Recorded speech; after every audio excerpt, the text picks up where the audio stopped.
السلام علیکم سامعین، 29 جمادی الاخری کی تاریخ شروع ہو چکی ہے، 11 جنوری ہے۔ خبر کا عنوان ہے تمل ناڈو کے مشہور عالم دین کا انتقال، انا للہ و انا الیہ راجعون۔ خبر کے لیے وہیں سے مولانا عبداللہ قاسمی ہمارے رابطے میں ہیں۔ وہ بتا رہے ہیں کہ موت العالم موت العالم، عالم کا انتقال عالم کا انتقال ہوتا ہے۔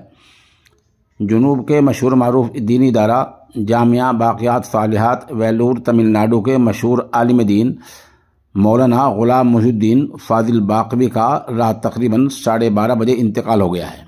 مرحوم بڑے خوش مزاج تھے، فاضل تھے، عالم دین تھے اور اپنے مادر علمی جامعہ باقیات صالحات ویلور تمل ناڈو میں لگ بھگ 40 سال تک پڑھنے پڑھانے میں لگے رہے۔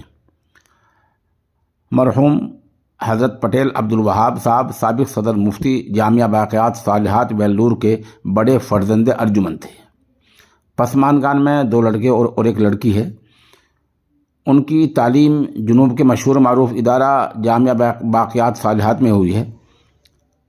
اپنے ہی مادر علمی میں جنوب کے اسی مشہور ادارے میں لگ بھگ 35-40 سال تک پڑھنے پڑھانے کی خدمات انجام دیتے رہے۔ عربی شعبوں میں مختلف درسی کتابیں، تقریباً 5 تک کی کتابیں جن کو ہم مختصر المعانی تک کہتے ہیں، میزان منشیب سے لے کر مولویت کے 5ویں سال تک کی کتابیں پڑھنے پڑھانے میں لگے رہے۔ مولانا عبداللہ قاسمی بتا رہے ہیں کہ 2014 سے وہ بیماری کی وجہ سے مدرسے سے الگ ہو گئے تھے۔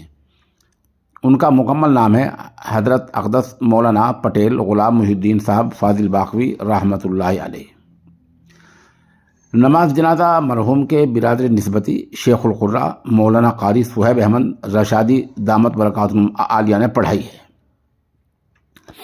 یہاں جو لوگ شامل ہوئے ہیں تدفین میں، ان میں مولانا الحاج عبدالحمید فاضل باقوی دامت برکاتہم شیخ الجامعہ، مولانا مفتی محمد غوث صاحب باقوی نائب مفتی جامعہ، مولانا مفتی محمد سلیم صاحب قاسمی شیخ الحدیث مدرسہ معین العلوم وانمباڑی، مولانا اعزاز علی مظاہری ناظم تعلیمات مدرسہ علوم وانمباڑی، یہ لوگ وہاں شریک ہوئے ہیں اور خلق کثیر نے آپ کی نماز جنازہ میں شرکت کی ہے۔